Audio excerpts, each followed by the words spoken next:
Nupur morning, पहले तो बताइए कल कौन कौन से नंबर्स आए हैं और कैसे रहे? बिल्कुल, गुड मॉर्निंग। सबसे पहले चोला इन्वेस्टमेंट, यहाँ पे अगर आप नतीजे देखेंगे तो मिले जुले नतीजे आपको नजर आएंगे। ग्रोथ तो आई है क्योंकि एनआई करीबन 24% से बढ़कर आया है। मुनाफा भी देखें तो 28% की ग्रोथ दिखा रहा है। एसेट क्वालिटी सुधर के आई है। डिसबर्समेंट में 50% की ग्रोथ है। एयूएम में भी देखेंगे तो आप 40% की ग्रोथ यहाँ पर भी नजर आएगी। लेकिन कॉस्ट ऑफ फंड के बढ़ने के चलते आपको नेट इंटरेस्ट मार्जिन में 33 बेसिस पॉइंट की गिरावट दिखेगी पिछली तिमाही के कंपेरिजन में। कैश में अनंतराज यहाँ पे भी आपको मिले जुले परफॉर्मेंस ही नजर आएगी। कंपनी की आय देखें तो 160 करोड़ से बढ़ के 316 करोड़ के आसपास आती हुई दिखी। कामकाजी मुनाफा भी देखें तो 32 करोड़ से बढ़ के 60 करोड़ के आसपास आता दिखा है।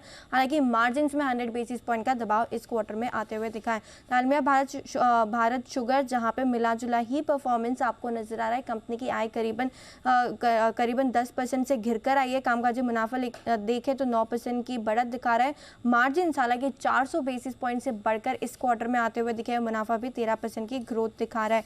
मेट्रो ब्रांड्स यहाँ पर भी आपको मिलीजुली ही परफॉर्मेंस नजर आएगी। कंपनी की जो आय है वो करीबन 15% से बढ़कर आई है। लेकिन कामकाजी लेवल पे देखें तो कामकाजी मुनाफा सिर्फ 2% से बढ़कर आया। मार्जिन में गिरावट है। मुनाफा भी 11% की गिरावट ही दिखा रहा है। रेडिक्टन में भी नतीजे काफ़ी मिले जुले।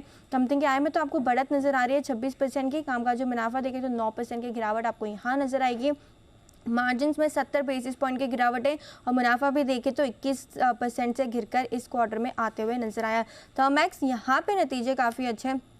कंपनी की आय करीबन 17% से बढ़कर आई है। कामकाजी मुनाफा देखें तो 38% की ग्रोथ यहाँ पे दिखा रहा है और मार्जिन्स देखें तो 100 बेसिस पॉइंट से इस बार बढ़कर 7% के आसपास आते हुए दिखे। थायरोकेयर टेक्नोलॉजीज नतीजे यहाँ पे आपको कमज़ोर नजर आएंगे। कंपनी की आय सिर्फ 5% से बढ़कर आई है। कामकाजी मुनाफा देखें तो 6% की गिरावट है। मार्जिन्स भी गिर कर आए 25% के आसपास और मुनाफा 22% की गिरावट दिखा रहा है। तो ये सारे नतीजों पर आज स्टॉक्स फोकस में रहेंगे। ऑफकोर्स, तो जितने भी नंबर्स आए हैं यहाँ पर तो हलचल रहेगी, कमाई का मौका मिलेगा। लेकिन नुपुर ये भी बता दीजिए आज कौन से नंबर्स आने वाले हैं, ट्रिगर्स कौन से हैं और खबरों के दम पर कहाँ एक्शन दिखेगा? बिल्कुल, नतीजों का सीजन है तो आज भी काफ़ी सारे रिजल्ट्स आने वाले हैं। टाइटन निफ्टी में देखें तो यहाँ पे आज टाइटन के नतीजे आते हुए दिखेंगे। एफएनओ में Aditya Birla capital, Godrej properties, Gujarat gas, HPCL, intergroup aviation, metropolis, Ambuja cements के आज आने वाले हैं नतीजे। जीएसटी काउंसिल की बैठक है। ऑनलाइन गेमिंग और कसिनो से जुड़े नियमों पर विचार होगा तो ये भी एक इम्पॉर्टेंट ट्रिगर है बाजार के लिए, जहाँ पे नजर रहने वाली है। आशियाना हाउसिंग जहाँ पे बायबैक की जो प्रक्रिया है वो आज से ओपन हो जाएगी। 8 तारीख तक ये खुली रहेगी। इसकी जो प्राइस है वो 301 रुपये के आसपास की। यथार्थ हॉस्पिटल अगर आपने इसमें अप्लाई किया था तो आज आपको पता चल जाएगा क्योंकि अलॉटमेंट आज होने वाला है। एक्सटेड है एल&टी की, जहाँ पे 30 रुपये का डिविडेंड है। इसके अलावा पिरामल फार्मा पे भी रखनी है नज़र क्योंकि राइट्स इशू का जो एडजस्टमेंट है एक्सटेड और रिकॉर्ड डेट वो आज है, जिसका एडजस्टमेंट भी आपको नजर आएगा। इसके अलावा मंथ स्टार्ट हुआ है तो जुलाई ऑटो सेल्स के भी डेटा आते हुए दिखे। हीरो मोटोकॉर्प जहाँ पे अनुमान से थोड़े कम आपको नंबर्स आते हुए नजर आएंगे। 12% की 2 व्हीलर की जो सेल्स रही है जुलाई के महीने में वहाँ पे गिरावट नजर आई है। टीवीएस मोटर्स में भी देखें तो इनलाइन नंबर्स आपको नजर आएंगे। 2 व्हीलर्स में 4% की बढ़त है और टोटल सेल्स भी देखें तो 4% से बढ़कर आए और अनुमान से भी बेटर आते हुए दिखे। आयशर मोटर्स में यहाँ पे अनुमान से थोड़ा सा कम आंकड़ा आता हुआ दिखा है। रॉयल एनफील्ड का 32% की, हालांकि वाई बेसिस पे आपको बढ़त नजर आएगी। अशोक लेलैंड यहाँ पे भी अनुमान से बेटर नतीजे नंबर्स आते हुए दिखे हैं। जो सीवी सेल्स है उसके 11% की बढ़त वाई बेसिस पे नजर आ रही है।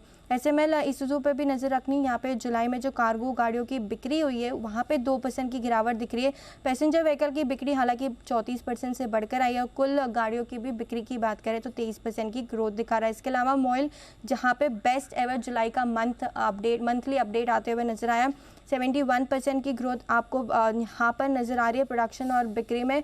इसके अलावा कंपनी का कहना है कि बेस्ट एवर सेल्स जुलाई के मंथ में रिकॉर्ड की गई है। न्यूज़ में हीरो मोटोकॉर्प की तरफ से सफाई आती हुई देखिए, जहाँ पे जो ईडी का केस चल रहा था उस पर उनका कहना है कि कंपनी ईडी को सहयोग कर रही है। तो ये एक इंपॉर्टेंट डेवलपमेंट है जहाँ पे नजर रहने वाली है। जीई पावर पे भी रखिए नज़र क्योंकि गुजरात इलेक्ट्रिसिटी कॉर्पोरेशन से कंपनी को एक नया ऑर्डर मिला है।